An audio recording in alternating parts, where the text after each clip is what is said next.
We were discussing avidya, one avidya in Pali, and anavidya.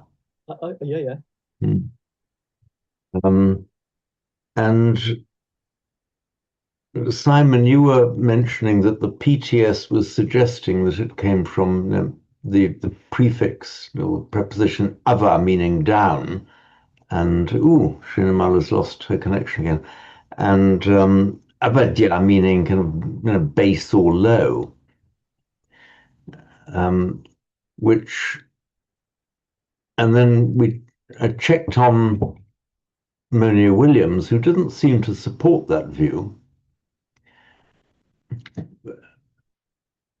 And also that view, if it was ava plus dya, there would have to be some kind of recognizable suffix dya, which the Sanskrit works of reference couldn't find, and the PTS doesn't really say very much about it. Suspiciously little, one would have thought. Now, I did actually find, let me just call it up. It just shows how these the detective work can actually be quite fun here. So you look it up. I'm just going to share screen with you. Here we go. Share screen.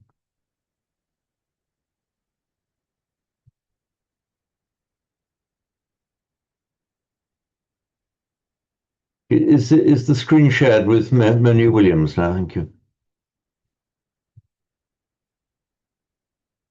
So avidya seemed to mean not to be praised. Well, we know what it means. It's kind of, avidya is blameworthy, but it seemed to be from avidya, not to be praised. And so I actually then did check it in Panini,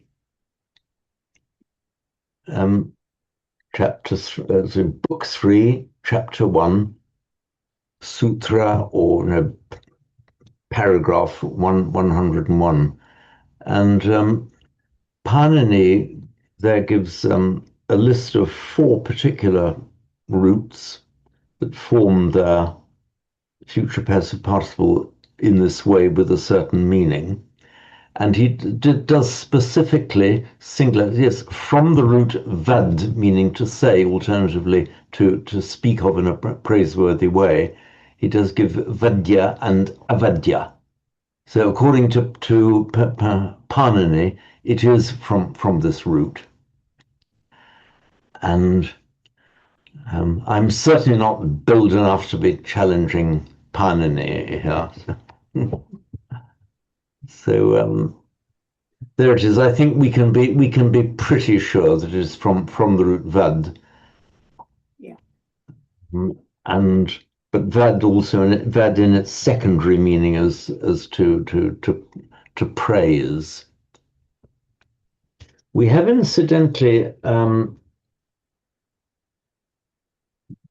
this root of this meaning of praising with the prefix abhi as well.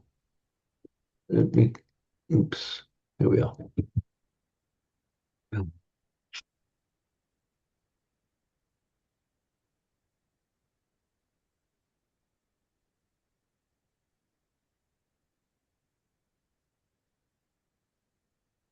Are you familiar with this verb, abhivad? We chant it many times. Buddhang Bhagavantam Abhivademi. This is in the course the class 10. So in Sanskrit, Vadayati, Pali Vadeti. So Abhi is like up, it's like talking up, which is a way of saying offering reverential praise or homage. So that's the Buddhang Bhagavantam Abhivademi. The other point you raised was explanation of Tirashchana or Tirachana. Sorry, could I just clarify that thing about avajja? Please. Saying that okay, so we're certain it is vajja, and the vajja is what vajja turns into as a future passive, presumably. So not to be spoken of. Yes. Mm-hmm. Could it not? I mean, if it's ava, could it to be spoken down to, as in to be disparaged? Because it would retain the future passive form, vajja, but avavajja, to be basically to be told off or to be belittled in speech.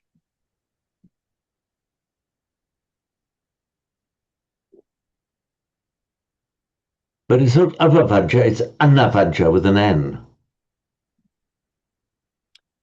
Yeah, I mean, didn't the okay, yeah, because I suppose the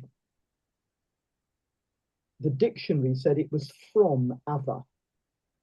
So we were wondering, presumably, why it would be not to be spoken down to. That it would be saying that if it was an, the n couldn't have just crept in, could it? It would have to mean not to be disparaged. Yeah, so on the Painini Moni Williams interpretation, the ana is a double negative, Yeah. not unspecific. So avajja and anavajja. Okay, but didn't the dictionary say that the avajja is a contraction of something like avavajja? So to be spoken down to, and then an avajja would be not to be spoken down to. So the PTS dictionary, you mean? That's where it came from, I think. Yeah. Yeah, I'm calling this up right now then, so we can finally dispose of it. We have had previous occasions where we have tried to dispose of something finally, and as we dig, it's less final even than we started. But let's just see what happens here. So, Yeah, avajja in reality derived from ava.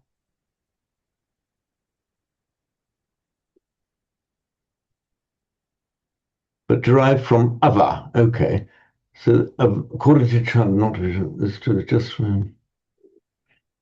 it's avavad. Avavadya in the sense of to blame. Okay, so that's so a commentary refers to it as avavad. Okay, avavadya. Um, okay, so first of all, and I can't outright say it's wrong, but I would say the evidence seems to be stacked against it. Firstly, because we have Panini specifically talking about this and three comparable words. Another thing is avadya, the ava, the prefix ava meaning off or down, in Pali does frequently mutate into an o, as in, for example, avatarati becomes otarati. But I don't know of any case, unless this is true, I don't know of any other case where ava just becomes a. Well, that's what it says here. Avajja, Sanskrit avadya, seemingly a plus vadya, but in reality derived From Apple. Okay. Now let's just look at that statement. That statement directly contradicts Painini, who deals with this specific word. Um, this is one of those occasions where we are seeing somebody directly contradicting Pawnee and Monia Williams. Okay, I will certainly listen to what they have to say, but the mere assertion that it is so seems to me to require more evidence. Mm. I mean, the problem is I don't know the relative weight which should be given to either Parnani, who's obviously a heavy hitter in your book, um, or the Um, or the compiler of the PED. But I'm quite happy to take your word for it. If you think that's enough, yeah. that's fine, because the other is just a is an extra element that I spotted last week when I looked Mm. at the PED. So I'm quite happy to go with like not to be spoken. Yeah. Um, so there was Panini a heavy hitter. I suppose it's like saying, was Moses a heavy hitter when it came to the, promulgation of the Jewish law and the word of God? I mean, he is Yeah, the arch heavy hitter. Or does Shakespeare have any kind of standing or importance in English literature? So, I mean, are you familiar at all with Panini? I've only heard of him, and then Ah, you've obviously spoken about him, but I vaguely understand he is the kind of godfather of such matters. As I say, I'm quite happy yeah. if you're praising him that much to go with his word and to eliminate this possibility. Yeah, I'm just wondering whether what they've put in the PTS dictionary here might be a bit of popular etymology. Um, I mean, I would have preferred it if they had actually mentioned what Painini says and given their reason for it, reason for departing from what Painini says. Um, But it goes on to say the Pali commentator refers it to ava plus vad yeah. in the sense of to blame, Mm. low, inferior, or blamable. Yeah. So what actually puzzles me here? Okay, let's just say that these are legitimate comments. What slightly puzzles me um, is that avidya in Sanskrit and the way that Panini has described it and Moni Williams has described it seems so kind of simple and obvious and understandable.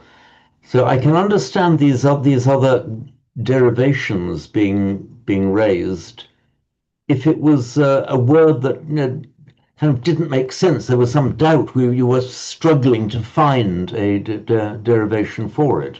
But when we got something so plain and obvious, I I mean, wonder why. I don't want to draw it out, but that it could be that to be unspeakable is not necessarily bad, like the Hebrew name for God, but to speak Hmm. down to is always deprecatory.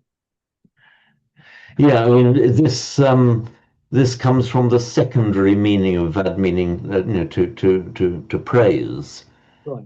So it's the so unpraiseworthy.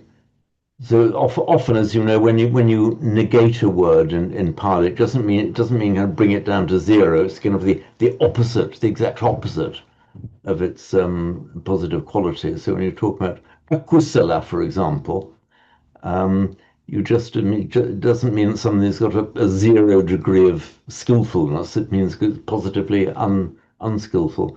Um, I mean, it may well be that this is one of those cases where the Pali commentators did, in ignorance of Parmeni, which would not have been their fault in any way, understood it in that way.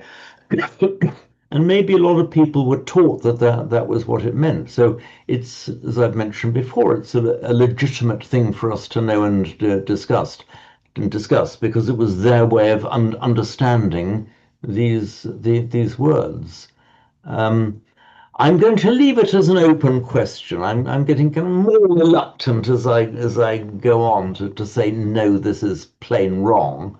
But I would say I would like to see further discussion from learned people in the light of what Panini wrote. And Panini, the great grandfather of Sanskrit grammar,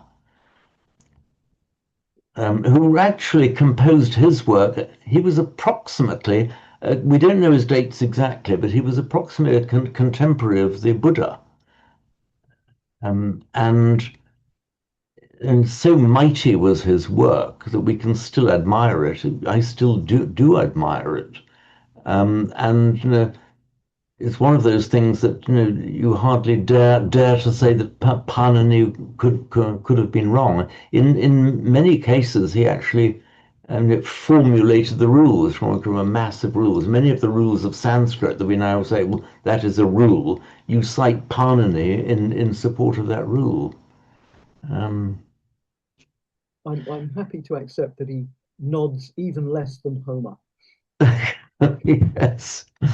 So there it is. It's if I was asked to make a choice now, I would say it is from the Sanskrit avadya.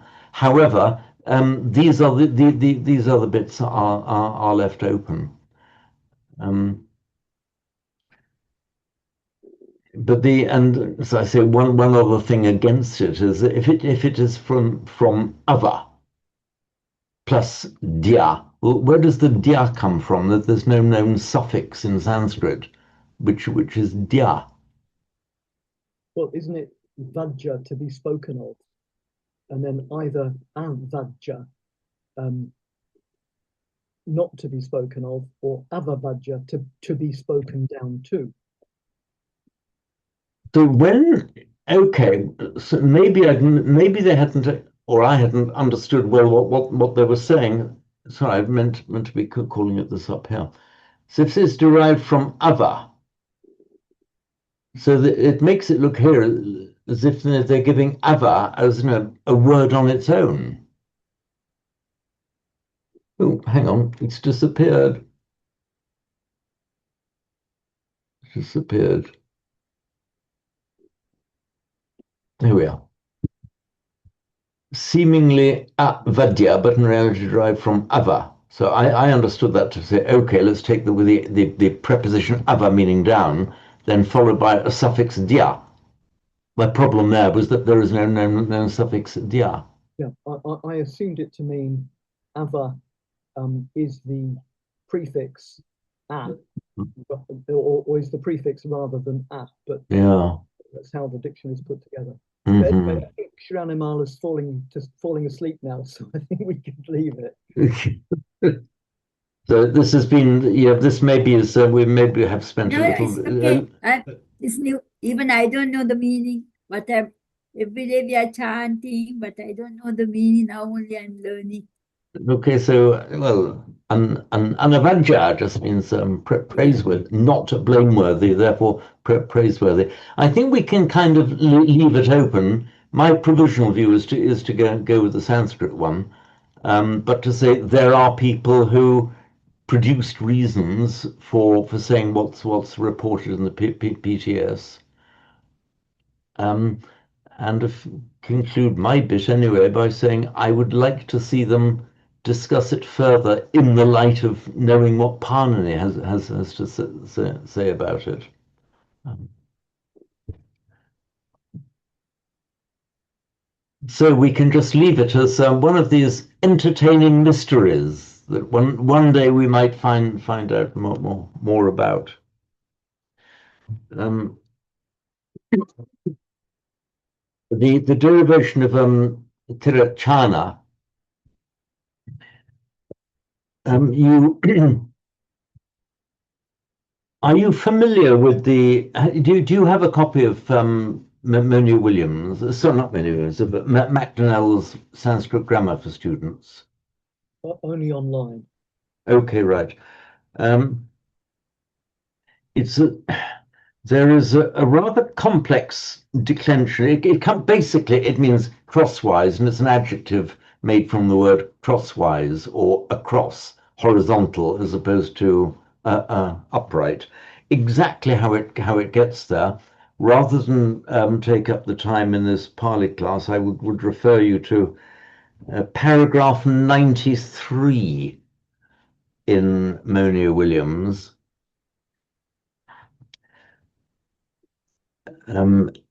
which gives this the declension of words, typically adjectives indicating a direction, ending in the root anch, which goes through some very strange phonetic mutations in Sanskrit. It's one of those ones where you can read through it quickly and then turn to another page, hoping you'll never actually have to master it.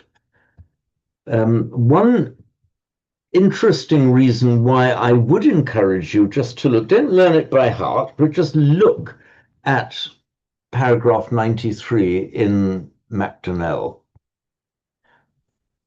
And you will see that it's so samma, our Pali word samma, as in sammadeti, sammakamanta, often translated as right. It derives from sam-i anch in Pali, meaning folding together, harmoniously coming together, and becomes samyak in Sanskrit and samma in Pali. And it means not just rightness, but a harmonious wholeness, samma.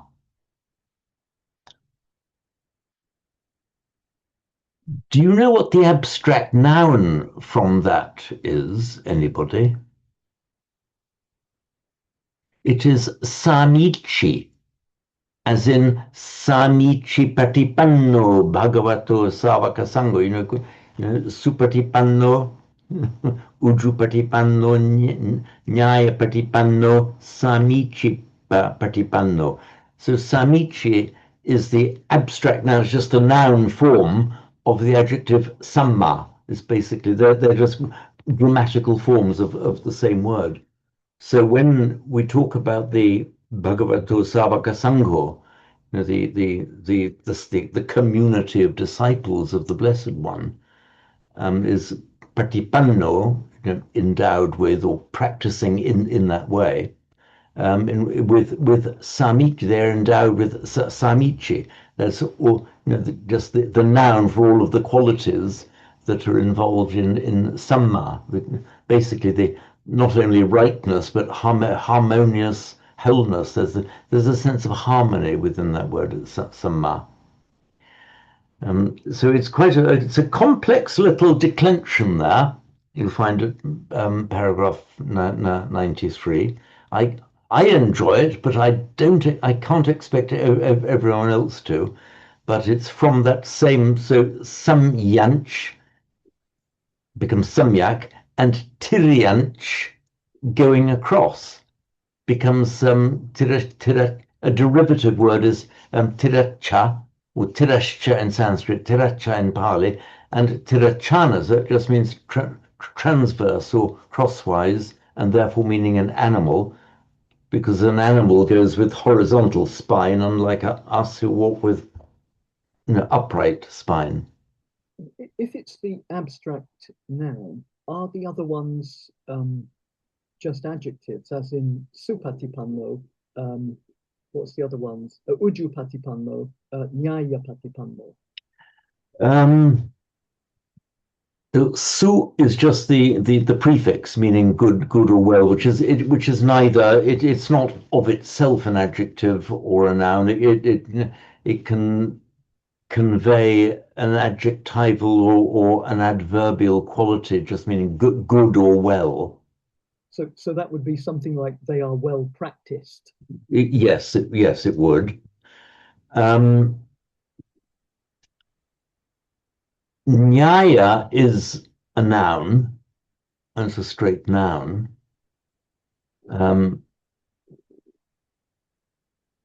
Uju is an adjective. Yeah. Yeah. In fact, in Sanskrit, it's riju, from the root rij.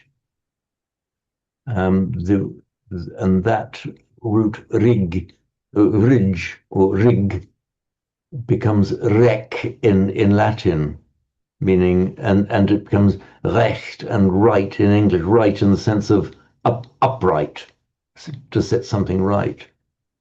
So rigiu means basically uprightness, or via the Latin word rectitude. So the rig, which can in Pali, rig, rectitude, just behaving in a generally right manner.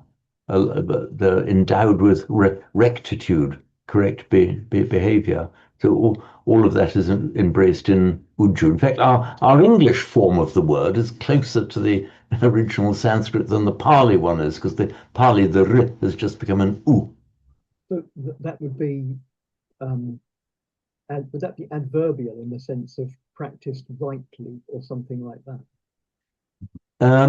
So Uju Patipanno, yeah, practicing with rectitude. Ujjupatipanno rectitude. Yeah, I suppose you could say Ujjupatipanno. Ridge on its own is an adjective, but when joined to something like patipanno, which is it would take on an adverbial form. So if we've got an adverb and an adjective, how would the abstract for samichi, how would you render that? Okay, samichi is definitively a noun and an abstract noun. So what sort of compound would that make samichi patipanno? That would be um, a tapurisa compound. So patipanno, practicing, and samichi would be the word then that characterizes how they practice. Right, okay. So yeah, I'm fairly confident in saying that that's a tapurisa compound.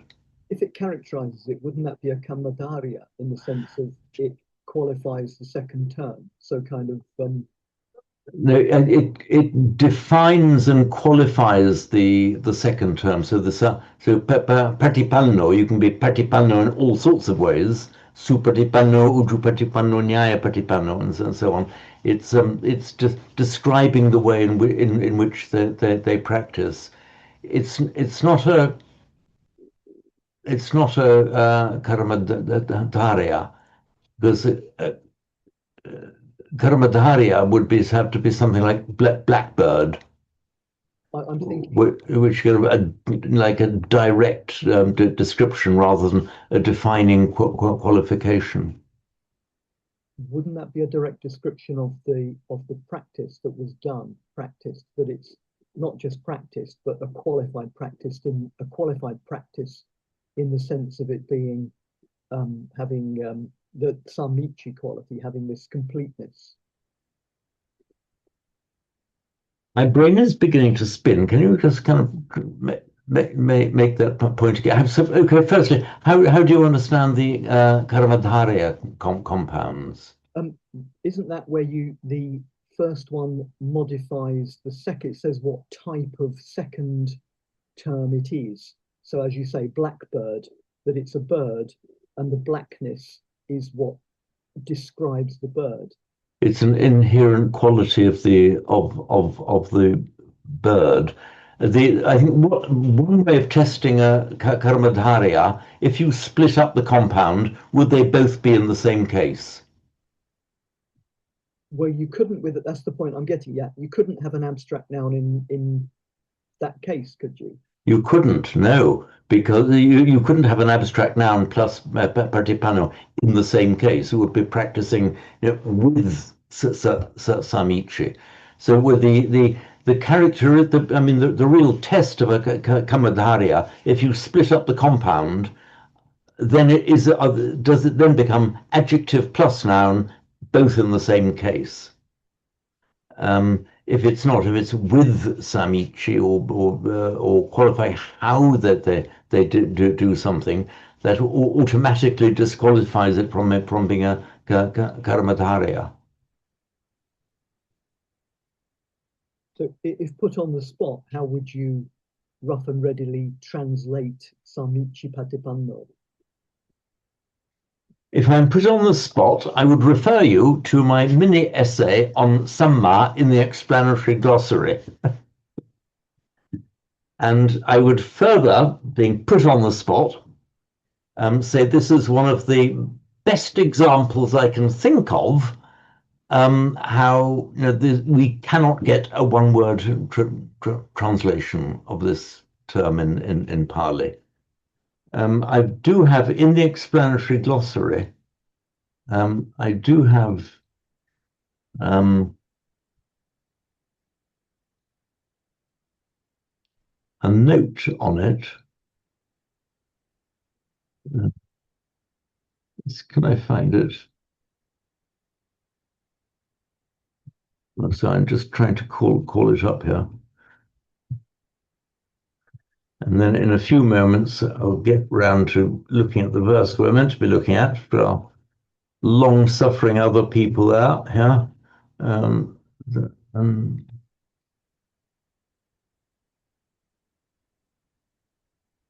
Yeah, okay.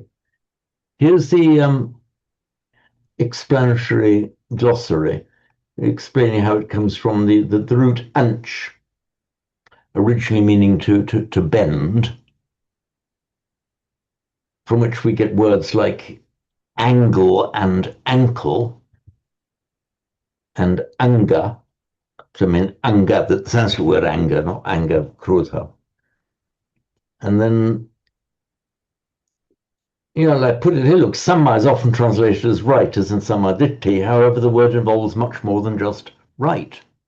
And then I go on with a little mini essay on what samma involves. When I wrote this, I hadn't yet spotted that, of course, we regularly chant Samichi Patipanno. I'm going to do an additional little note in the explanatory glossary to refer to this this passage from the Itipiso.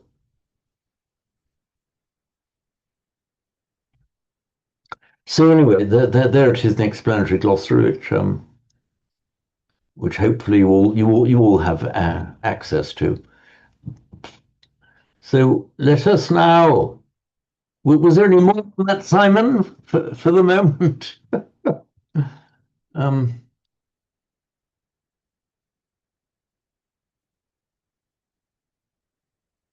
Yeah, I've lost you. Oh, there we are. I've just lost you off my screen for a moment.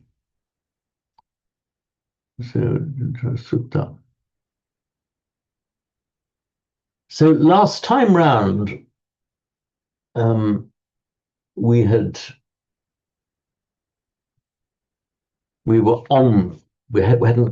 completed verse 10. So I'll just read through this first part of the verse again. Sahavassa dassana sampadaya tayassu dhamma jahita bhavanti sakkaya ditti vichikichitancha silabbatam vapi yadatti kinchi.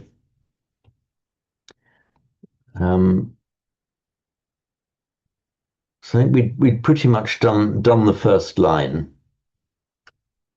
So with his attainment of vision, three things are abandoned. So the three things that are abandoned then are the sakayaditi, vichikichitam, and silabbatam. Simon, please. With it being bhavanti rather than hoti, is the implication there that the three things become abandoned rather than they just are? I would venture to say yes. Yeah. Strictly speaking, hoti and bhavati, or hoti is just the lenited or simplified Pali form of bhavati, And as you know, huti doesn't exist in Sanskrit, it's just bhavati. Bhavanti. Um, but here, yes, Simon, I think you could be right that it could be used in that way, just to emphasize that they become abandoned. Because after all, it is a process. You're going to work towards a certain point, and then these things get abandoned. So yeah, I think you made a good point there. So the first one is the Sakaya Ditti, um, literally the Sakaya Drishti, the Drishti or Ditti, the view of the Sakaya. There's been a little bit of dispute as to Sakaya.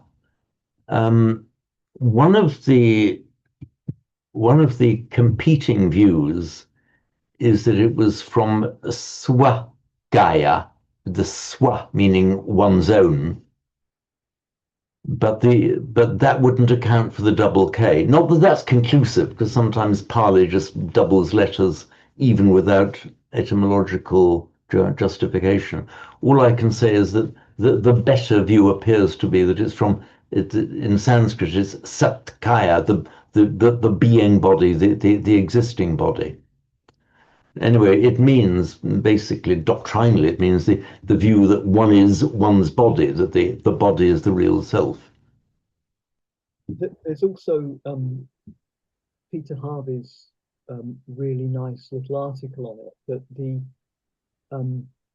kaya refers to what exists, what is the existing body, the body of the khandhas, because there are 20 Sakaya Ditti, 20 views, and they are the relationship to the khandhas, which are four, like self is in, whatever they are, and I self has this, multiplied by the five khandhas. So it's a really lovely little article, and he says how it refers to the view that the view that one is one or more of these khandhas, the existing. Okay, right. Is that an emailable link?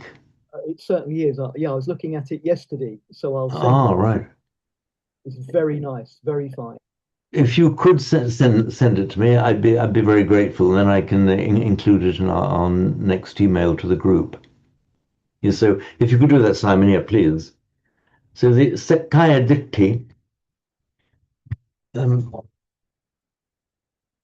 I think I have on more than one occasion in the past explained this root kaya by reference to the root chi. Are you familiar, Shri Animala, with the meaning of the word or the etymology of the word kaya? Not really, no. Because it's actually very interesting and expressive. But if I hang on, I think I've lost my. I was trying to bring up my. Here we are. It's. I may have touched on it in a recent discussion on the various different words for the body. We have sharira, Pali sarira. It's a body. Is a body, and deha, which you explained to us, Srinamala, in modern Sinhala, refers only to a dead body. Whereas Yes. in if we go further back into Pali and Sanskrit, it just refers to a body, not specifically alive or dead. But it very often does, unambiguously refer to a living body. So it's just interesting that in modern Sinhala it means a dead body only. But this word kaya, um,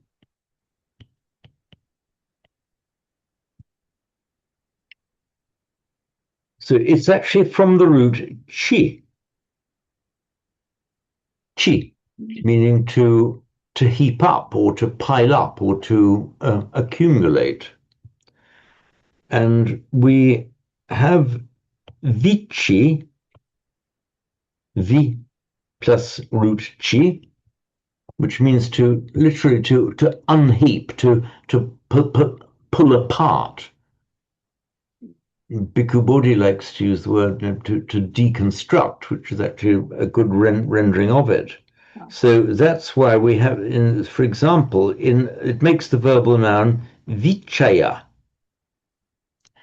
And one of the bhujanga, one of the factors of enlightenment, is dhamma vichaya. And vichaya means, unheaping, pulling something apart. It's like taking something to pieces to see what it's made of. The deconstruction.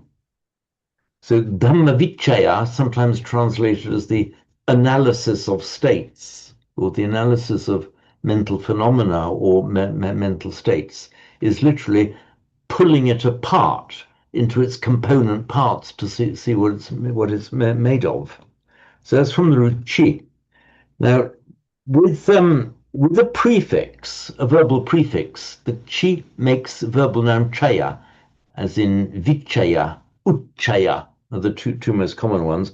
On its own, the ch becomes a k, and it makes kaya. So kaya is a verbal noun from the root chi, meaning to accumulate or to assemble things together. So kaya meaning body, yes, it does mean body, but it means body under the specific aspect of the body viewed as an accumulation of a whole lot of different things, like a complex machine, not just one like a simple object like a stone. But yeah, I mean, it is an object, but it's a complex object composed of many parts. So that's the underlying imagery behind the word kaya. It's the accumulation of things, the assemblage. And the next word is the silabatam. Silabata, sila and bata, in Sanskrit, shila and vrata. Sila we commonly translate as virtue. We know the pancha silani and so on. The original meaning in Sanskrit, shila, is a characteristic form of conduct, whether on its own neutral. So just one's characteristic conduct. By extension, the word, in its meaning of conduct, it came to mean good conduct or virtue in Pali. So, for example, when I first saw the word, in Sanskrit it was, but the same principles apply, Papashila, I thought that was an oxymoron, a kind of contradiction in terms, because evil is the opposite of Shila. Then I realized that it didn't mean that at all. It meant evil by nature of habitually evil conduct.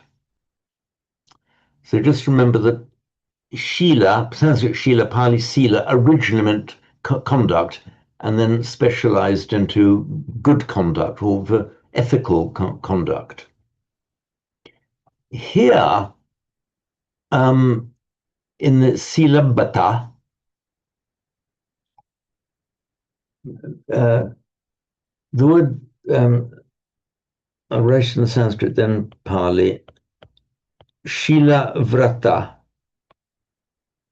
Pali Silabata.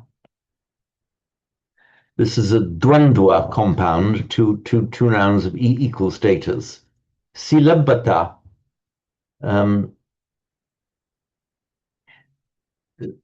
Yeah, Simon.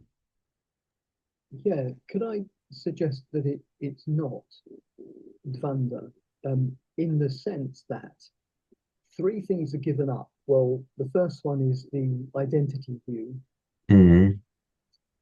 Vichikitcha, okay, that's pretty obvious. But the what's not given up is sila. Um, the vata bit may very well be given up. So if they were two things together, you wouldn't give up the both of them. The stream entrant would continue with improved sila. And Ah. I'm just struck by that. Tell me whether you think this is a possibility. Normally, you get this idea of um, silabata paramasa, which is the sort of wrong handling or fondling of Mm. um, of religious observances, the vata and sila. Um, but on its own, could this simply mean a different type of compound? The idea that um, the vata is held to have ethical significance.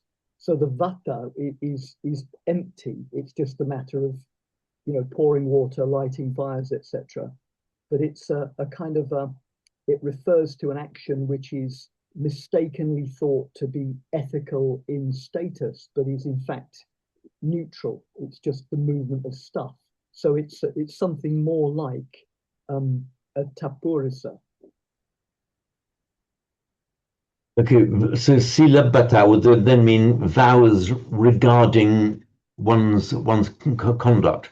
Or vata is kind of not just vows. It's kind of religious observances, isn't it? It can be vows, but it can be like Mm, duties as well. yeah, So yeah, I think that's right. Yeah, I mean the looking at it as it is, the answer is yes. It could be either a dvandva or a tapurisa. So sila and vrata as a dvandva, or vrata. What kind of vrata? Shila vrata. but if it's a dvanda, then silabata is he's giving up religious observances and vows, and he's also giving up equally sila. But the stream entrant doesn't do that. No, certainly don't know. Well, the streamer, he does the exact opposite. I mean, he kind of fortifies his sila.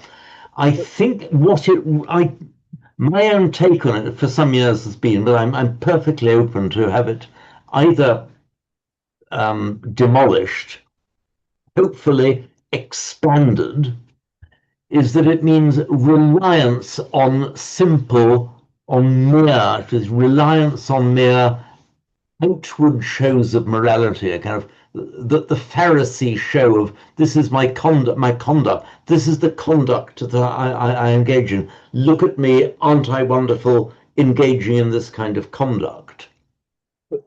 that's precisely the thing that would be conveyed by a tapurisa, um, rather than having a dvanda. Because if you had a tapurisa, that's saying that the vows are considered to be of an ethical. Sorry, yeah, the vows are considered, Yeah, like a vow, a vrata, to adopt a certain kind of shila. or even a ritual, because it covers Yes, ritual as yeah. well. Which and the whole Mm. thing about the Pharisee element is normally contained within the paramasa, the kind of the messing around with, the mishandling of things. Yeah. Okay. Yeah, I think that's a perfectly valid point that you've made there, Simon. I believe that it's been most commonly interpreted as reliance on certain types of conduct and vows, or making a watch me engaging in this kind of conduct, watch or hear me taking this kind of vow as two separate things. Or you're right, it could equally correctly be interpreted as vows regarding conduct. I think the more common interpretation is the Dwandwa one, but it could be either. Incidentally, the word bhatta in Sanskrit vrata with a vr as I've written it here. Oops.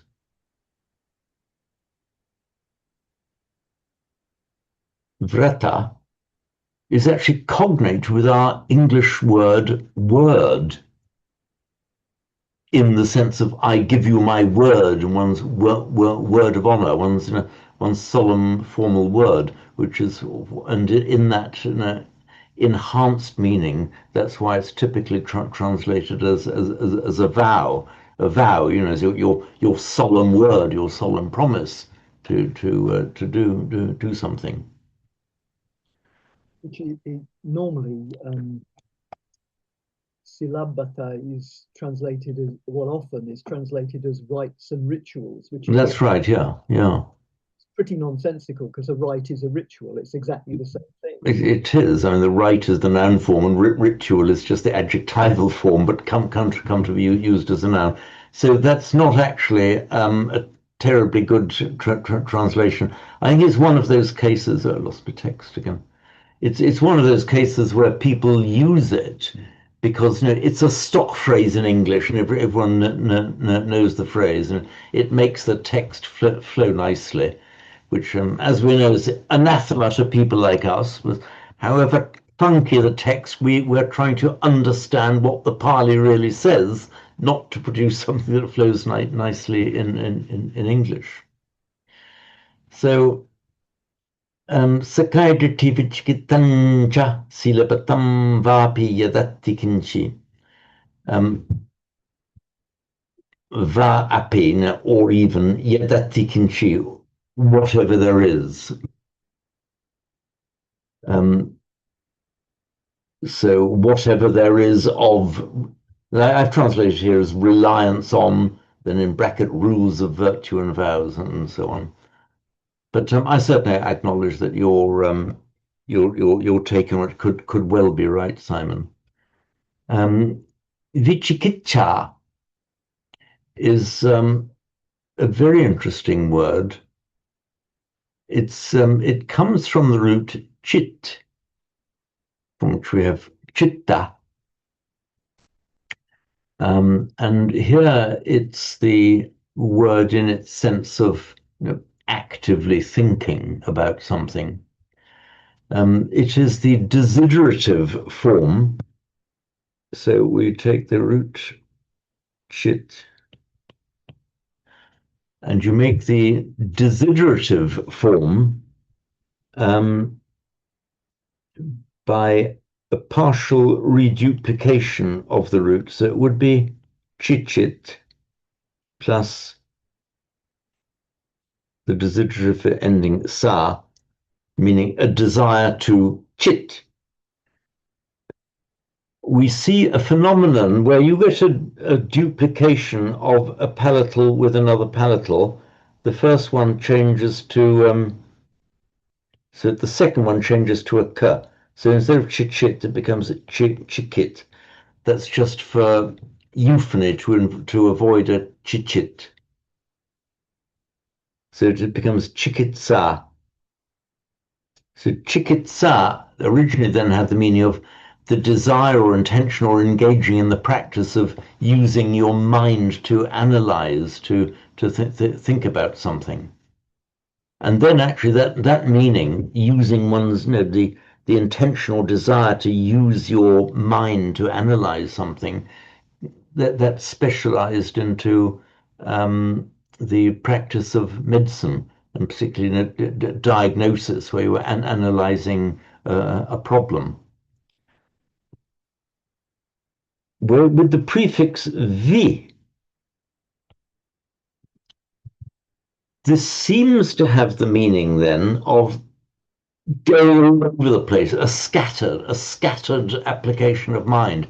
See, is it this? Is it that? Could it be this? Could it be that? I'm not sure.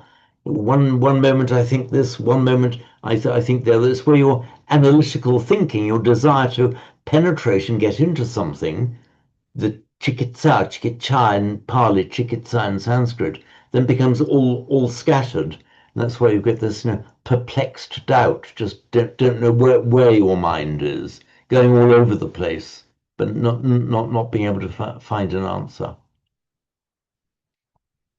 So you get chikitsa, vichikitsa, and vichikitchita with essentially the same meaning. It's Simon, yes.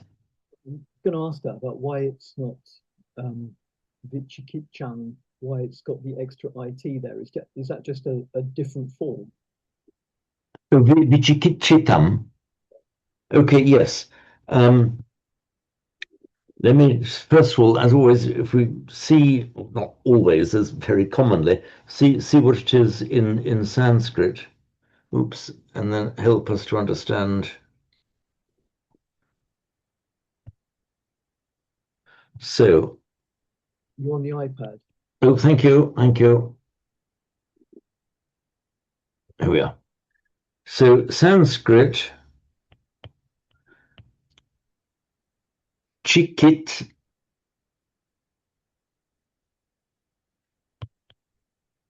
chikitsati is the verb, the ordinary indicative verb. Chikitsati, he, she, it, applies the mind in analyzing something. um, It is a regular formation. You can make a verbal noun from the desiderative verbs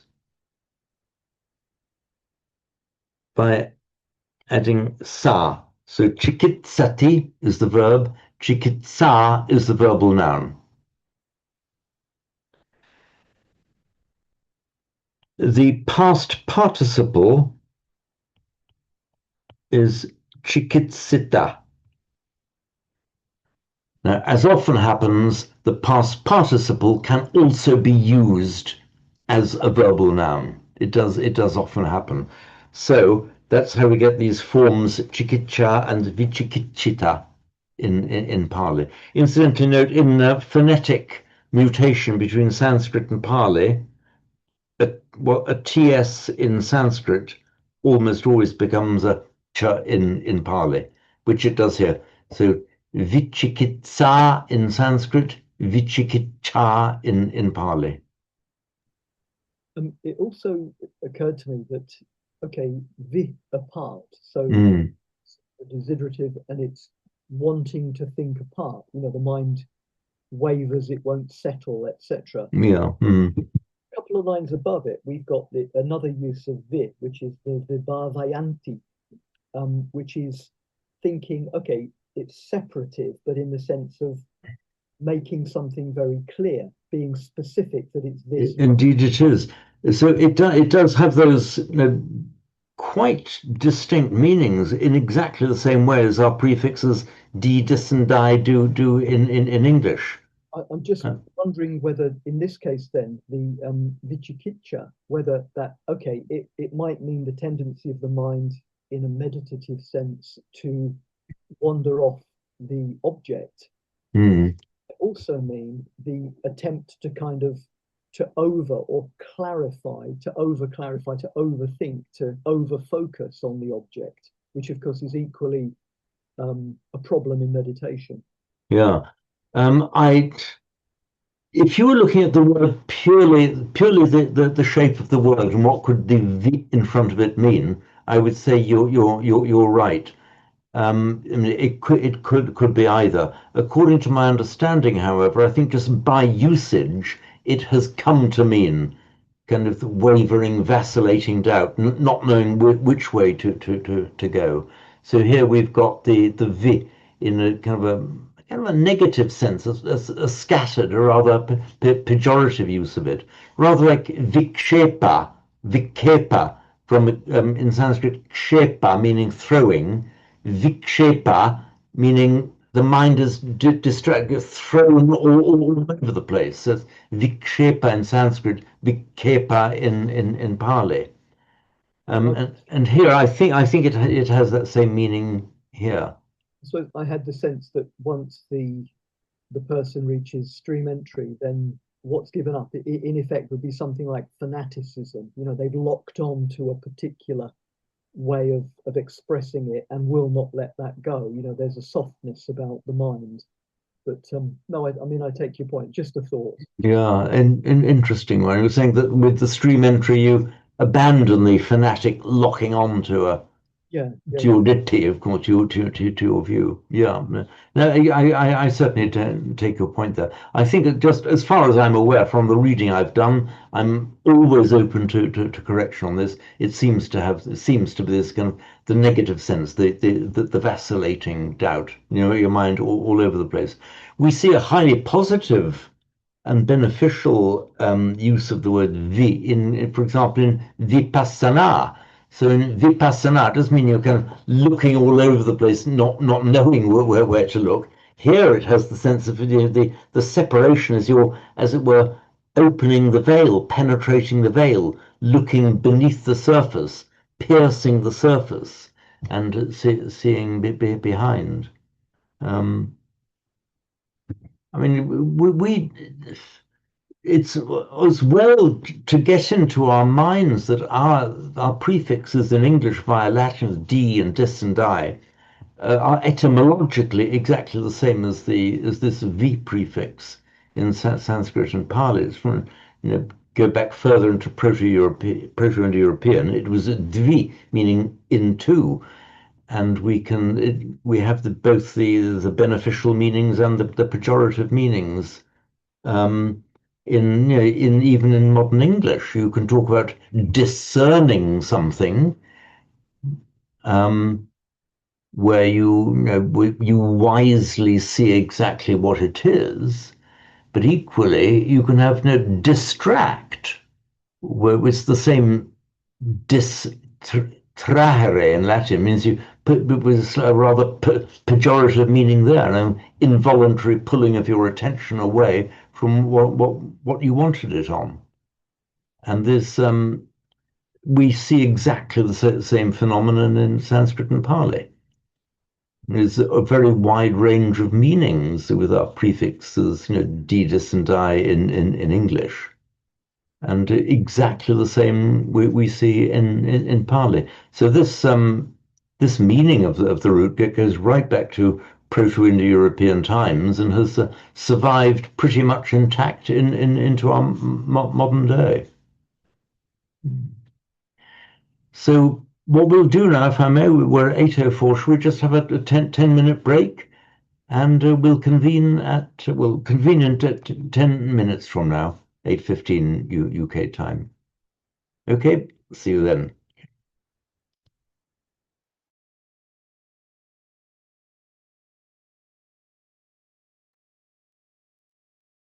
You have to stop the recording, sir.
So this oh, silly me, I forgot to pause the recording. I just reminded that I remembered that I forgot to pause. Never mind.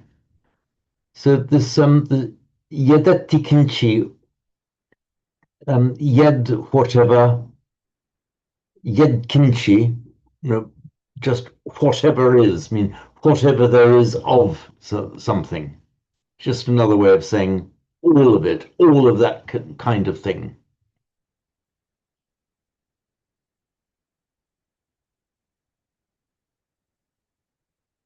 So before we move on to the second part of verse 10, were there any comments or queries on this one?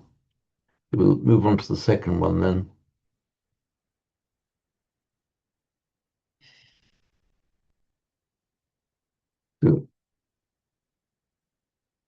Chatuhapayehi cha vippamuto cha chabithanani abhabbo katung idampi sanghe ratanam panitang etena satchena suvattihotu.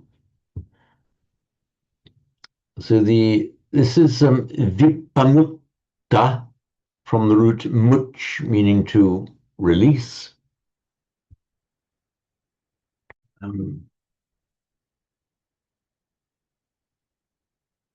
This would have had pretty much the same meaning without the prefix vi here, just much to release, pramuch, so pamuch, past participle, pramutta or pamutta in Pali. The idea of so much to release, pramut, the idea of going forth, like the imagery of releasing a captive bird from your hand. And the prefix vi here tends to have an intensive sense of movement away, as if you're a captive. He is released, he goes forth and whoosh up and away. So vipa has this, or vipra in Sanskrit, vipa in Pali has this emphatic away and forth, away and out. And when you are released from something. And here we have the ablative, the chatuhi apayehi, from the four evil states. The apaya, it's our root I with the verbal noun aya, and so an apa, meaning apa, the meaning of apa actually overlaps in large part with ava, meaning away or off. So apa often means down. So the apa aya or apaya means a down going, means a lower state into which you fall. So literally just a down going. I've noted here that Bhikkhu Bodhi has translated apaya here as plains of misery, which is a slight gloss on it, and obviously a lot more expressive than just the downgoings. But purely linguistically, it's the from the released vipamutto, released from the four downgoings.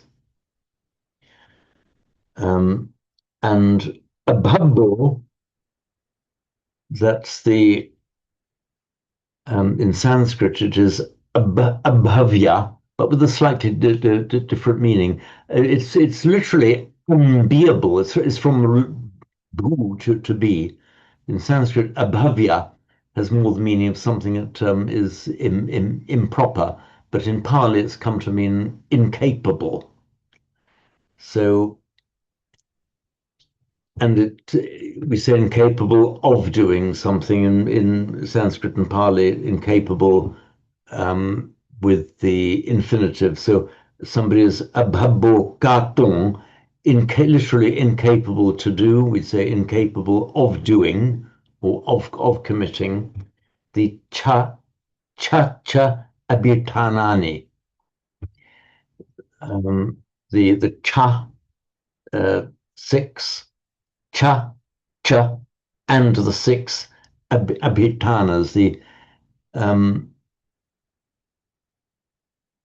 It's a slightly odd word here. So abhi, above or over, tana, standing. So abhitana has come to mean an outstandingly wicked thing. It's just acquired this meaning of a wicked deed.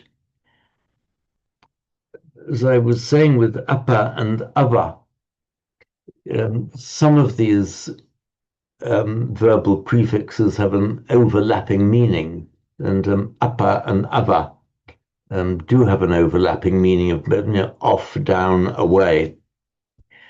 Abhi and adhi also have overlapping meanings. It's up to, towards, can mean motion towards and on top of.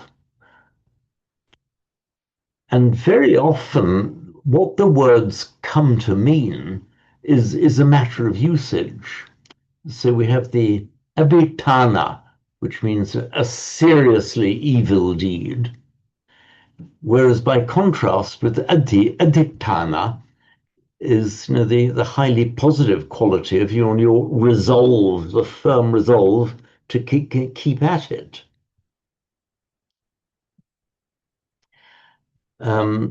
Here again we see an example of the slight irregularity of Pali and whether it doubles a letter or not. I'm looking at the Epitana.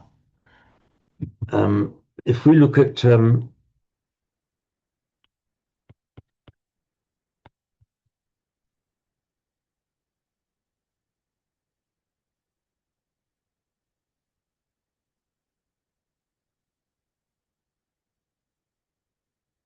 if we look at these words in Sanskrit, Adhisthana and Abhishtana, in Pali, as you would expect, you have a doubled T, and that's what gives us Adhitthana, the one commonly translated as a firm resolve. You make an adhitthana, for example, at the start of a retreat or at the start of a meditation sit. You make your adhitthana that you're going to keep with it for as long as you've decided that you will. But here it's the double T, as expected, whereas in Pali this abhitthana just appears with the one T. We would have expected a double T, but there it is. Our expectations have been dashed. I'm just going to check whether the PTS has it in that way as well.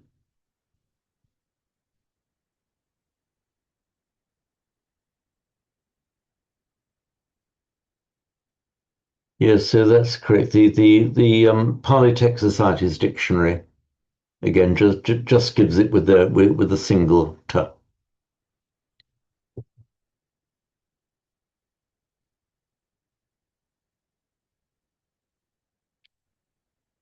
I mean, these are serious crimes like killing your parents or killing an arahant. So not a minor misdeed. It's got to be seriously wicked to qualify as an abhitana. Anyway, so the people in that position, they might be capable of committing minor infractions, but they would not be capable of committing any of the the seriously wicked acts. Oops, where have we got? Oops. There we are. And the last line, of course, the same as the others that we've had. So were there any comments or queries about this what I've marked here as verse 10a? Simon. Just a little one about Abhabba. we've met that one before, like incapable, with in Garen Karunatilaka. I don't know if you can remember the shopkeeper who's not able to make a profit. That's right, yes. He simply can't do it because he's not there attending to his business. Yes. If it began or if it started as kind of unbeable, I'm just wondering whether it retains sometimes that same meaning, the simpler meaning of something being impossible or not feasible, or whether it was always tipped over into the active, so it's somebody being incapable. Yeah. Um, so in English, when we don't talk about a person being impossible of doing something. We talk about an impossible person, but that's a different kind of meaning. So we said a thing is impossible, or that a person is incapable of doing it. Yes, I think the meaning did shift. It seems to have started off meaning impossible, and then by extension, then it was applied to the person, meaning the person is not able to do it. And do we ever find the original meaning in Pali? And if we see abhabba, does it always mean an incapable, a person's incapacity, or does it sometimes mean the impossibility of a situation or action? Mm. Um, that I would need to look at. This is Moni Williams, abhavya, not to be, not predestined, simply that which will not come to be. And then more then the extended meaning, it ought not to be, and therefore an improper, something that shouldn't happen. And then by extension, ugly, wicked, or unhappy, miserable, in a state that you'd rather not be in. So those are the meanings in Sanskrit. And in Pali, it's etymologically the same word. Oh, it's specifically mentioned here. Yes, the Sanskrit abhavya has a different meaning. So in Sanskrit, what ought not to be, not destined to be. But in Pali, it's essentially the same word, but with a shift of meaning. Impossible, not likely. So it can mean impossible as applying it to a thing, or talking about the possibility of an event occurring. And as we see here, and as in this text as well, it refers to the incapability of the person. It can be both then. Of the sorry? Can be both then. Yes, that's right. Yeah. Impossibility is normally something like netam tanam vijjati, isn't it? It's like this thing cannot be found. The state does not exist. That's right. Literally, this place does not exist. So it cannot be that it will happen. There's no, in a sense, it's saying no place for it to happen. It can't happen. That's correct. And again, that kind of meaning that you've just raised, the Nathan Tanam Vijati, you've got the Abhabatana. Again, literally the impossible places, or just the impossibilities. So Tana used in that same way there.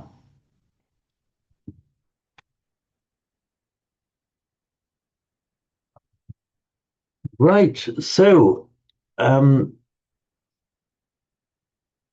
should we do a recitation of it? Shirimala, would you like to recite then this one, the 10, and then Simon can do the 10A after it?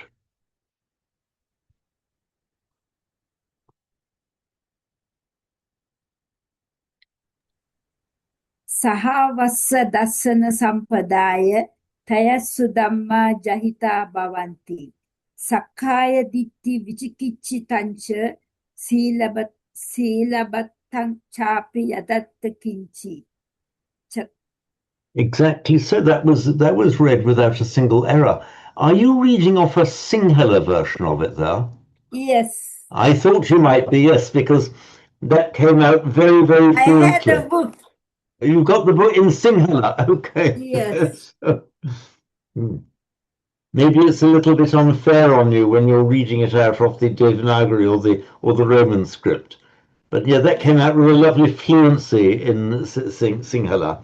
And am I right in thinking, Srinimal, I seem to remember you having told the group a while ago that the Ratana Sutta is something you've known, ever since you were a little girl. You were even Yes. chanting it in the ceremonies Yes. in the temples. Every time when you go to temple, even the last 2 weeks back, we had a Vesak ceremony. Ne? So Mhm. we are chanting Ratna Sutre, Mangala Sutre, everything.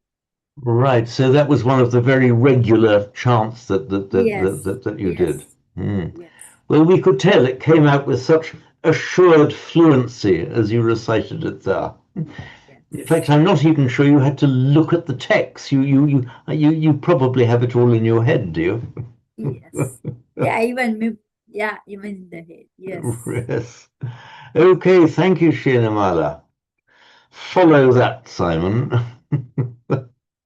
It's Yeah, on the one A there.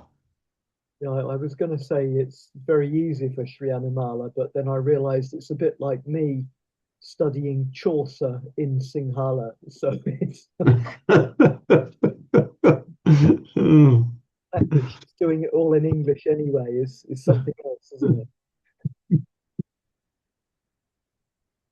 Chatuhapayehi chavipamutto chachapitanani abhabhokatum. Idampi sanghe ratanang panitang etena satchena suvatti hotu. Okay, very good. So um, we can move on then to 11. Unless Yeah. any I further want to say comment, something. please Though we are do. start, yeah, from the small age we are chanting everything, but I don't know any meaning. Now only I'm learning the meaning of the Okay, gathas. wonderful. So you had the words but not the meaning. Yes, Mm. like a parrot we are chanting. Mm. I've seen that happening very, very much, very often in my younger years, in Roman Catholic churches when people were reciting things in Latin, and not everybody had a complete grasp of what they were saying. Anyway, now I'm very happy that you're getting the meaning of it. One interesting thing, I was asking about the Ratana Sutta just a few moments ago, and at one point I heard you pronouncing it in the Sanskrit way. You said to about a sutra. Rather, Sutra. did you use the Yeah. word sutra? So this is Yes. Ratana Sutra, Mangala Sutra. Yes. oh, so you use the Sanskrit form rather than sutta. You use sutra. Yes. This is this wonderful example of how in Sri Lanka you've got this strong, primarily Buddhist, but you've got this strong Hindu and Sanskrit tradition as Yes. well. And in many cases, you can equally use a Pali word or a Sanskrit word. So, although we dealing with a Pali sutta, we would say Ratana Sutta, it was interesting to hear you slipping into the Sanskrit form and talk about the Ratana Sutra. Yeah, because our Buddhist monk, they know both the Sanskrit and Pali. So when they are chanting, Yeah, maybe they are, yes. right. Good. So we go on to verse 11. So, Kinchapi sukham makaroti papakam kayena vacha udacchetasava abhabbusu tassa pratichadaya abhabbata tittapadassa vutta idampi sanghe ratanam panitam etena satchena suvattihutu. So here we've got our abhabbu again. Um, and the abstract noun of it, the abhabhata, Sanskrit abhavyata. So kinchapi, so kincha and what even, kinchapi, literally what and even is just is whatever, it means whatever. Whatever you say, I won't believe you. Kinchapi vedasi, whatever you say. So, and here, kinchapi so kamma karoti, whatever kamma, whatever deed or action, karoti, he does, whatever kam, whatever evil deed or action he does, kayena, vacha, udachetasava. These are three instrumentals here. Kayena, by the body, vacha, by speech, chetasava, by mental activity.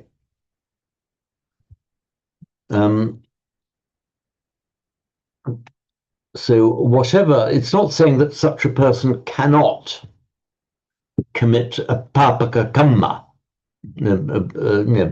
a wrong act. But it says whatever wrong act he does commit by body, speech, or mind are the three standard ways of committing a wrongful act. He is incapable of, he is incapable of hiding it. This seems to refer to a kind of, yes, he might be capable of doing a wrongful act, but his morality is such that he wouldn't lie about it or can conceal the fact that it happens. I don't know whether there is any other interpretation of that verse. Simon. Yeah, it's kind of strange that the three things that he can't do in the previous verse, one of them or another one isn't lying. So it might be that he can't or won't lie about that which he does, but he can still tell a white lie or can still misrepresent the truth, but not about his own wrongdoing, so to speak. That's an interesting point there. It's almost as if it draws a moral distinction between not moral distinction that we can easily see, I think, between a white lie and then kind of lying to conceal your own misdeed. So I hadn't spotted that point, Simon, but I do tend to agree with you there. There would be an infinite regress, wouldn't there? You could tell a lie, but you'd have to confess it later, and so on. You could keep telling lies, but you'd always have to own up in the end. Which rather destroys the point of telling lies if you know that you're going to. That's right, because here, I mean, vacha, by speech, that it is specifically so a wrongful act by speech is not limited to, but certainly includes any form of lie. So the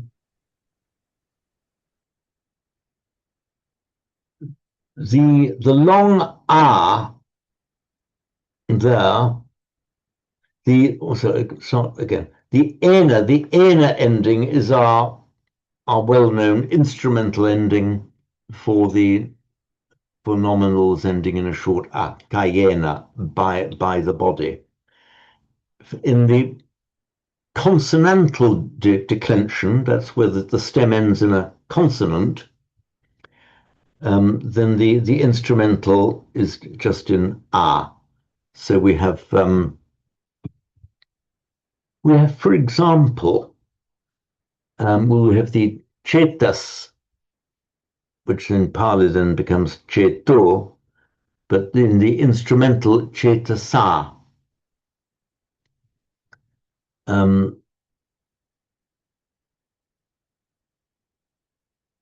This vacha seems to be a survival from the Sanskrit.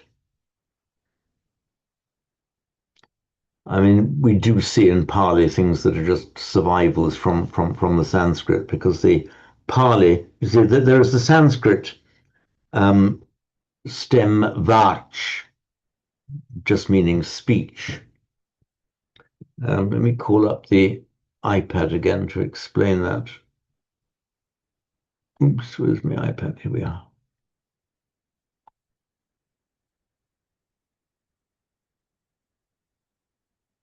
Here we are. So we've got the root with the short a, vach, meaning to speak or to say. As we know, that's the same one that gives the Latin vox and our English word voice and vocal. There is, it makes, one of the ways of making a verbal noun is vach, which is a Sanskrit form. So what happens is, you know, that a stem or a root can end in a ch, but the actual word, once it's, you know, entered into grammatical life as part of a sentence, a word can't end in a ch, so this becomes a vak in Sanskrit. Now, we want to add an a to make the instrumental ending. It's a consonantal stem, so the ending is just a long a. We now, it can come back to ch because it's got a vowel after it. So vak, instrumental vacha, by speech.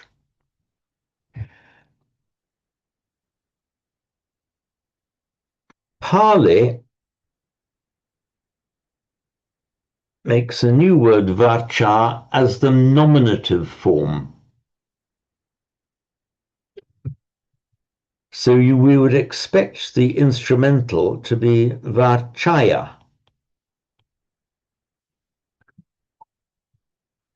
But here's the trick. Sometimes, and particularly in poetry, instead of the instrumental ending aya, they sometimes have just a.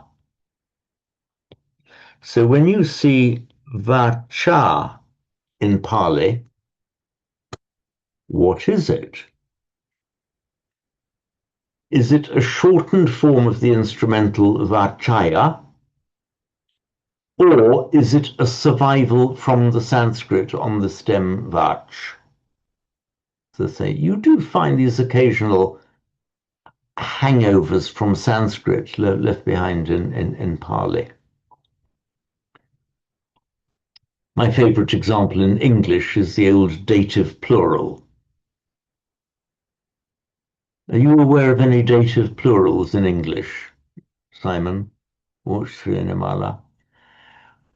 Well, I only know of one that's left over, and that's when we say in the olden days. The en in the olden days is a rare survival from the old Anglo-Saxon dative plural.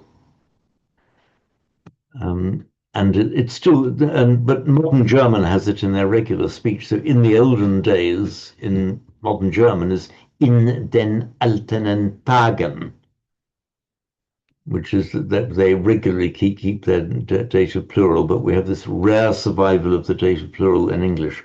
So we have this vacha, which could be just a survival of a purely Sanskrit form. Because the Sorry, what makes olden dative? How do we know it's dative? With the prefix in English, with the preposition in, if it's a static in, it actually takes the dative in modern German, and it used to take the dative in Anglo-Saxon. So say in the olden days, with that use of the word in, then the following nouns and adjectives just were in the dative. Would that be the same for when you talk about areas like the Wealden area, the Sussex Wealden, or is that just an adjective? Or... I think in that case it's just an adjective, which we have several ending in N. For example, golden is just the adjective from gold, and we talk about, wheaten, for example, means of the color of wheat. But I don't think that that's a data plural, whereas in the olden days is distinctly a survival of the data plural. I'm just going to call up the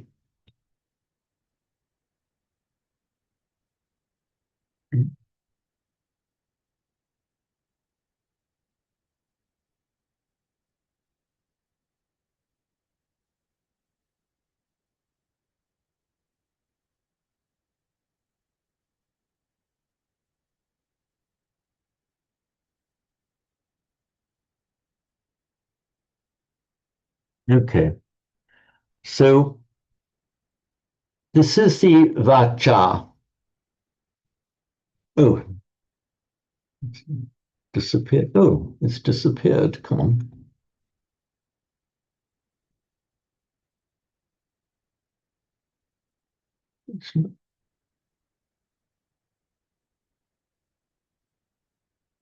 Vacha, feminine. Voice or word.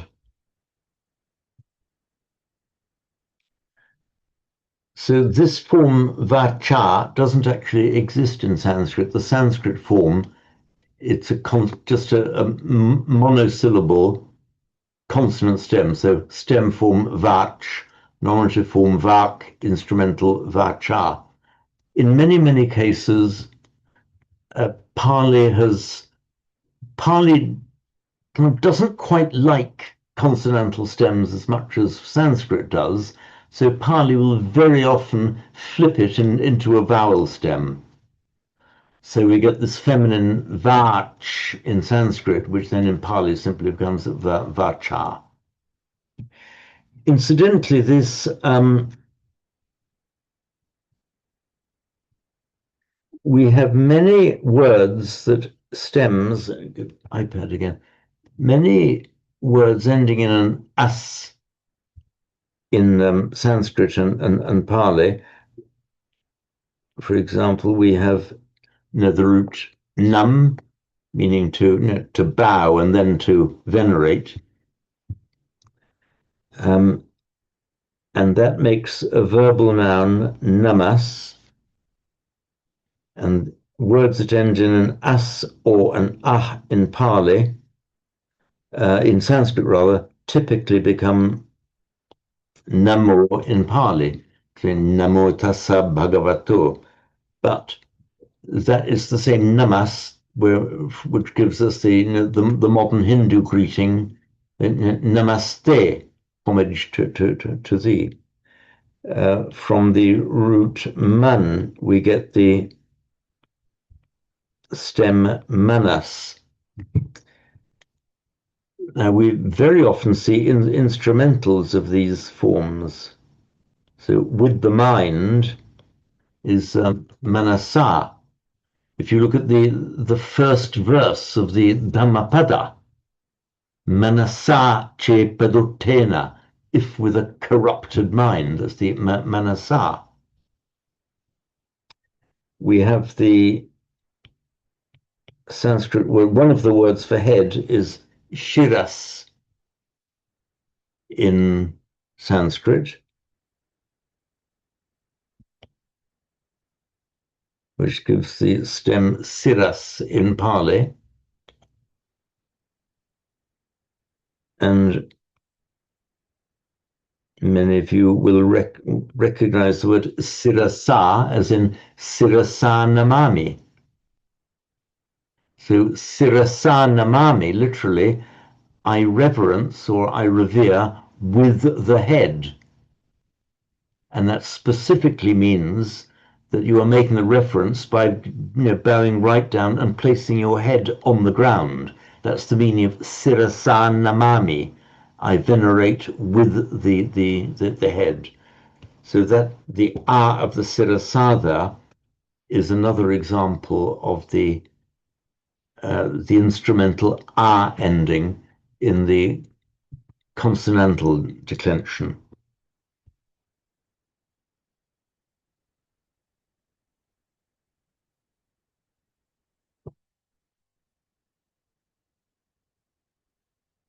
the abhaboso tassa patichadaya.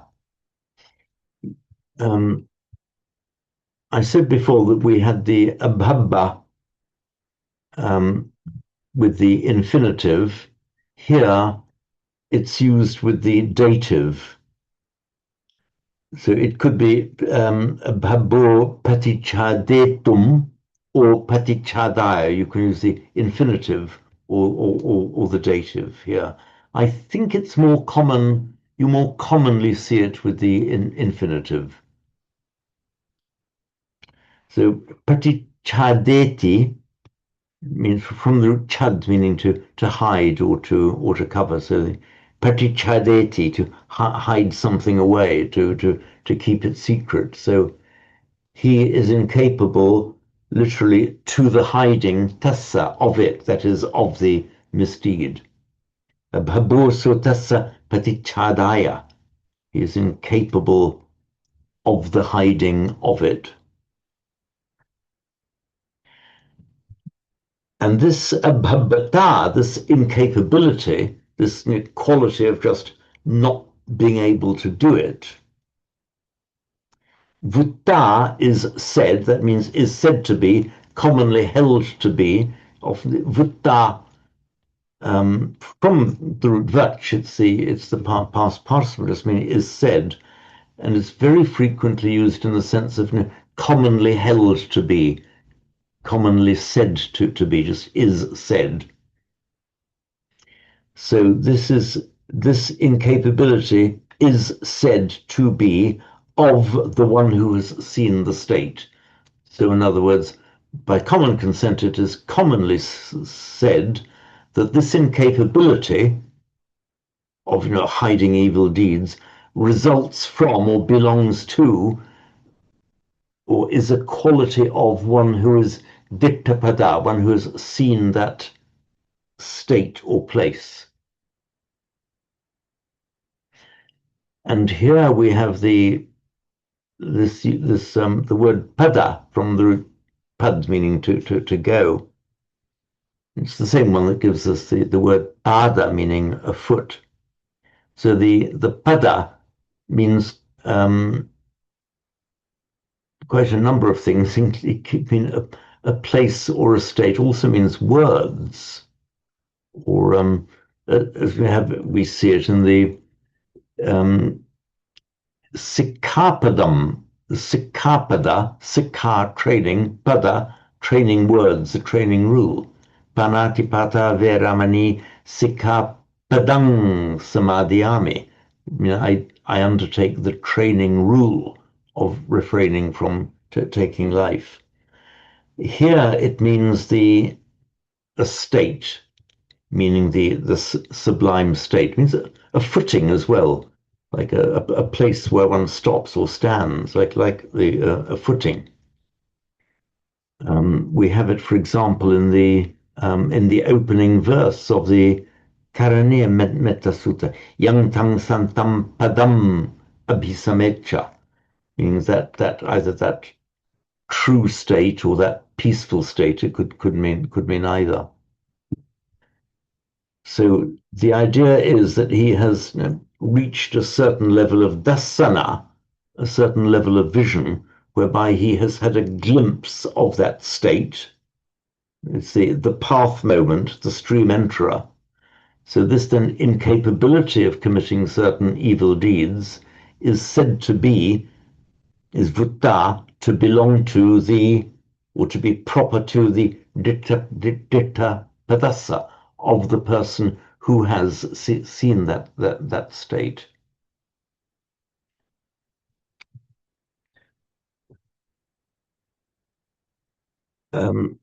This vutta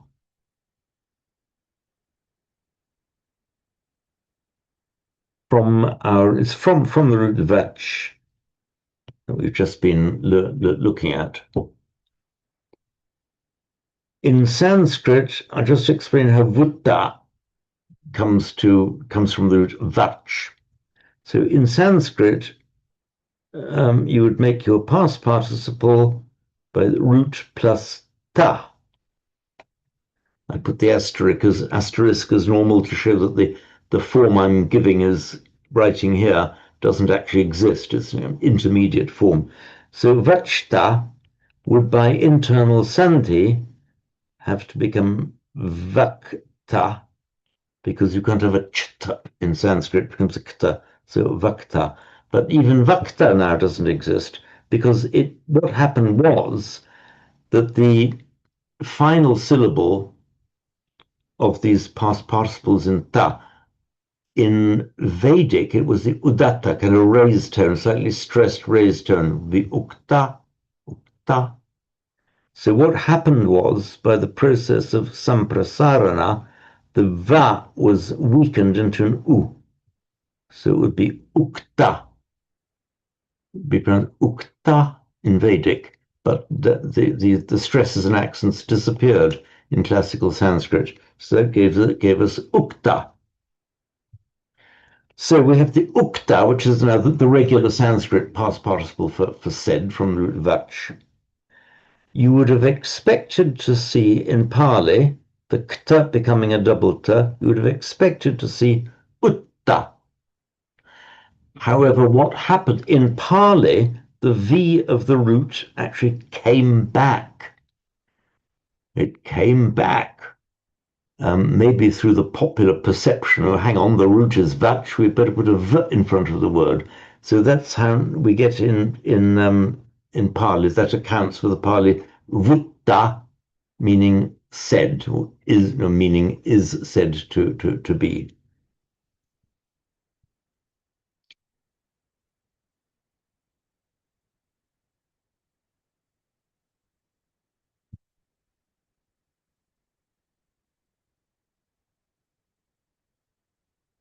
So are there any comments or queries then arising out of this verse 11?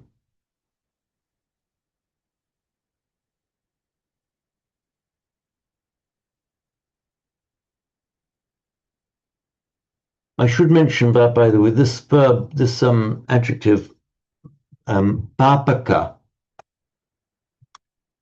the word papa is both a noun and an adjective. As a neuter noun, papam just means is a papa, and a wrongful act, commonly translated as sin. And it's also an adjective, meaning an evil, wrongful, sinful. Where you put a ka at the end of it, now it becomes purely adjectival. So this could have been equally correctly, you can talk about a papangkamma or a papakangkamma. And I don't think there's any difference of meaning.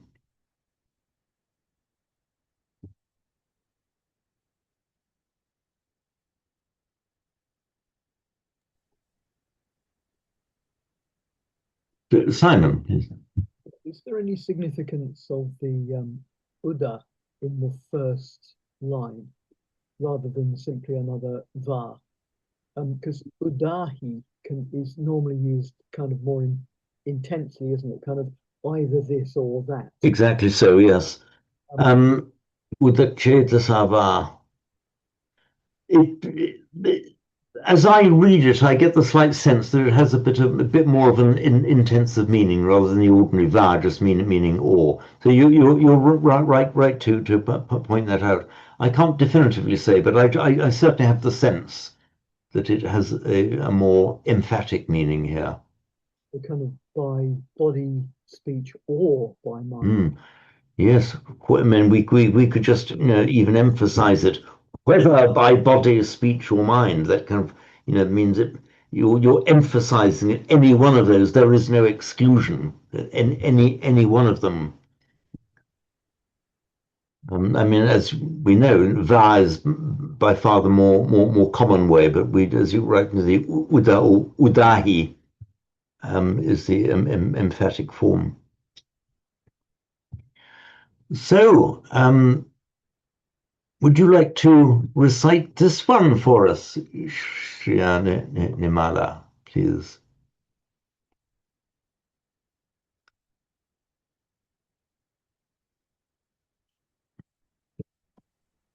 Kimchapi so kammang karoti papakang kaena vacha udatecha sawa. Boso tassa paticca daya ahabbatta ditta padassa chutta. Idampi sange ratanam panitang etena sachena swatti hoti. Okay, wonderful. Could you just can you just say again how you pronounce that word here, the ababbo? Ababbo so tassa. Okay, right. Okay, fine. Good, excellent. Thank you. And Simon, round to you. Kinchapi so kamma karoti papakam kayena vacha udachetasava. Abhabbo sotassa patichadaya abhabbata ditta padassa vutta. Idampi sanghe ratanang panitang etena satchena suvatti hotu. Okay, thank you. One other thing, Sri Animala, I don't know if I misheard. When you said Kinchapi, did you say Kinchapi so kamang karoti or kammak karoti? Kinchapi so kammang karoti. Kamang karoti. Both are correct in Pali. Yeah. You can have either. It seems that the text that you have has got the anuswara there, kamang karoti. Kammang, yeah. Okay. Kammang karoti. The point here is that this is a neuter Yeah, noun. kamma karoti, yeah. Yeah, so both forms are allowed in Pali. You might have one text with one form, another text with another form. Clearly, in the text you have in front of you, it's got the kamang karoti. Yeah, kammang karoti. Right. So in But here is a kamma. So yeah, I'll just explain how that comes to be. In Sanskrit, we all know the word karma, most frequently used now in English, and phrases like instant karma. Karma is a neuter noun, and its stem is an N, so it's a neuter noun in an N. And another very common word is a stem form with an N stem is nama. So both of them are neuter nouns in Sanskrit. Now, the rule in Sanskrit is where you get a neuter noun ending in an, stem form an, in the nominative and accusative, all that happens is the N drops off. So you get the word karma is the nominative and accusative singular form of karman. And just as, for example, you also have nama, literally name, is the nominative and accusative singular form. That is the correct way of doing it in Sanskrit. In Pali, you can do two things. You can either retain the Sanskrit form, kamma, or, as Pali very often does, you can just flip it over into an akaranta shabda, and into just as if the stem ended in a. So you can also have in Pali kammang. So in Sanskrit, for the nominative and accusative, which was the same for the neuter, of course, the only correct form is karma. In Pali, both forms are allowed, kamma, following the Sanskrit, or kammang, changing it into a regular neuter ending in stem a in Pali. And as we've just seen, they can be used indiscriminately in the text. And the text that I've got here is kamma, and in the text that Sri Animala has, it's written as kammang. As I say, both are equally correct. And this seems to be in the, as a matter of the meter here. This is one of those cases where you can have a long or a short. So the poet wasn't constrained to say kamma or kammang. either would have been in order here.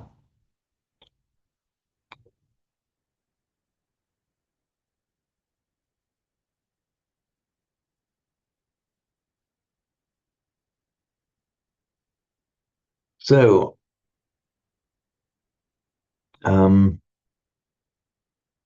we could make just a little start on verse 12.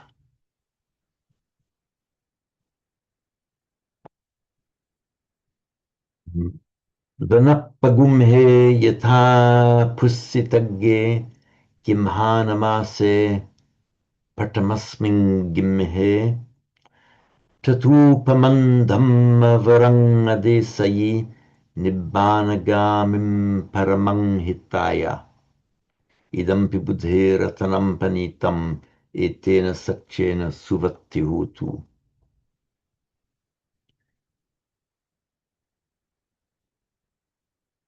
Here we have a series of locatives.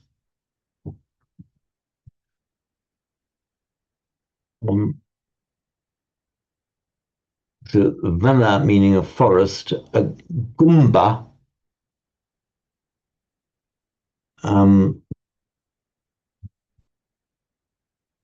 means just a thicket, a thick bit. In Pali, in Sanskrit rather, you also had the form glumba, which just became in Pali gumba. So you might recognize from the Sanskrit form glumba, it comes into English as a clump, doesn't it? So vana gumba, a forest clump, like a clump of trees or a thicket of trees in a forest.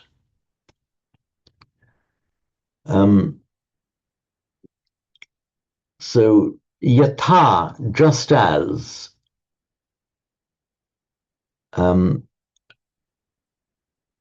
pusitagge is an adjective qualifying vanapagumba. So agga, meaning the tip, that's the Sanskrit, agra, meaning the tip, which becomes in Pali agga. So here means it's the tip, meaning the tips of the twigs. It's referring here to the buds and blossoms appearing at the tips of the branches. So prasita means blossomed. So prasita agga means with blossomed tips. So prasitagge vanapagumbe, in a blossom-tipped forest thicket. So in a clump of trees in the forest, where the trees have their tips, the tips of the branches breaking out in blossom or bud. This word agga is from the root adj, meaning a sharp point. So agra originally meant something sharp.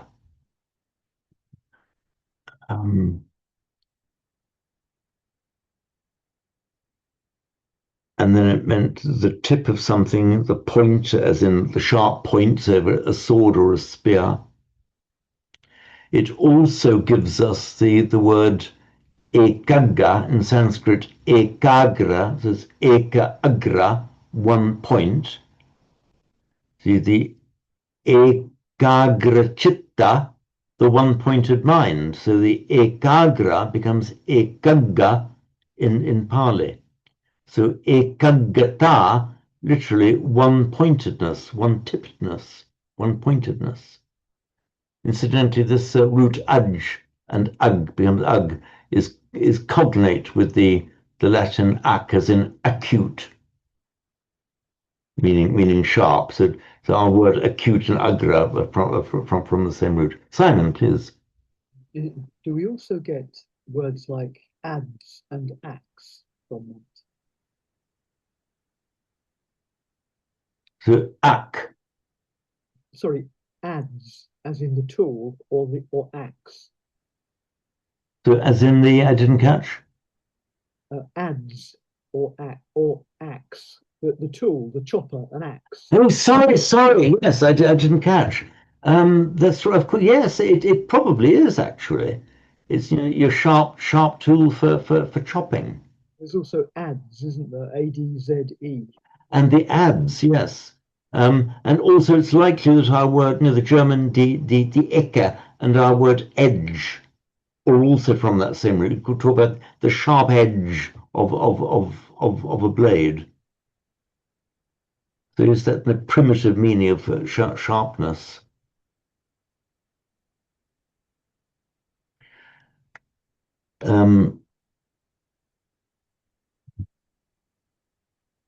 So these are just as in the blossom-tipped forest thicket, when Gimha namase, the Gimha means heat. Patamasmin Gimhe, in the first heat. In other words, as soon as you get your first warmth of spring, Gimha namase, in the warm month, which is the word used for, you know, the first warm month after the winter. So Gimha is a noun meaning warmth, and Gimhana is the corresponding adjective. So Gimhamamase, just in the warm month. So Patamasmin Gimhe, in the first warmth, Gimhanamase, in the warm month. So the person described in the second line then is likened to this clump of trees in the forest at the beginning of spring, at the beginning of the warmth of spring, when the tips of the branches are bursting into bud and blossom. Tatupamam dhammavarang nadesai nibbanagaming paramang hitaya. So adesai, desesi is another form. It's the past, the aorist or the past tense of deseti. You can have desesi, he taught, or adesai. They're both possible forms of the past tense. So just as yata, tata in that same way,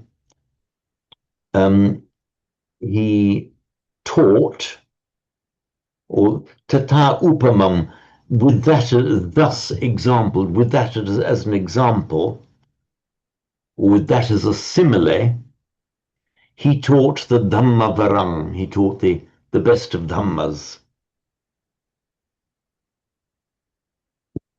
Nibbana gaming, Nibbana going,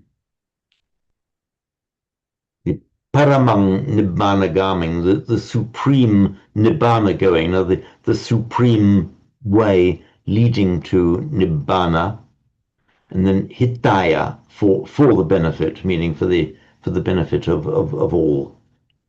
Simon. Where's varam from? And so say again, your voice coming a little bit blurred. Varam, the Dhamma varam, the Dhamma choice. Where's that from? Are there any other words that relate to that? Varam, you're right in saying it does. The basic meaning is choice. But when it's used as a suffix, and not only is it's often used even not as a suffix, it's very commonly used, just meaning the best of something, the most excellent of something. Just as in English, you can talk about, you know, your choice thing, meaning your best thing, your favorite thing. Does it relate to any other words that we've come across? I mean, is it? I was thinking about, you know, warding off, as if you've warded something off. Okay.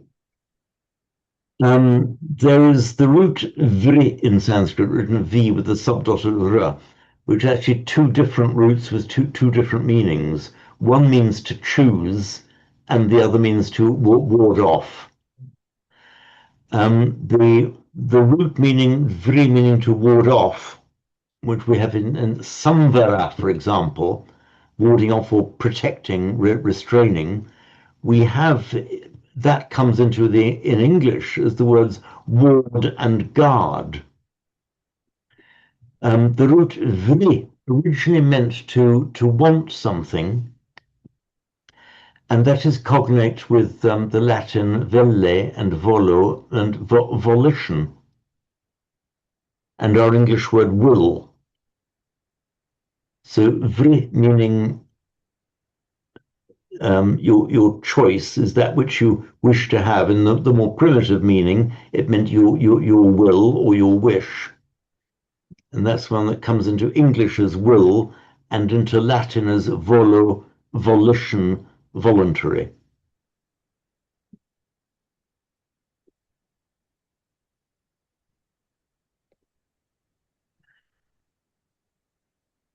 So what we'll do now, just come to just gone 9:15. So we'll stop here and resume with this verse next time round. As I mentioned, I will now be away for 3 solid weeks, leaving to tomorrow morning. So we'll be back on the Tuesday. It's the second Tuesday in July. I'll just call it up here. Oops.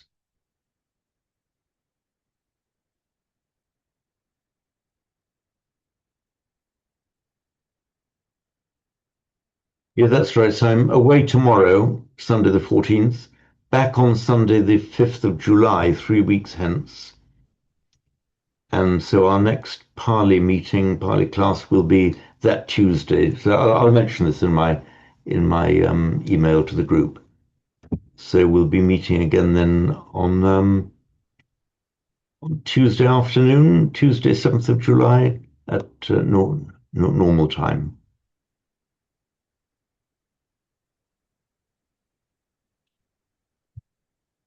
Good.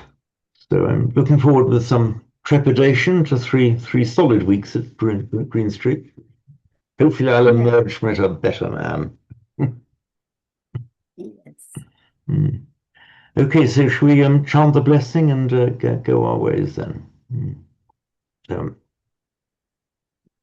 Bhavatu sabba mangalang rakhantu sabba devata sabba buddhanu bhavena sada suthi bhavantu te.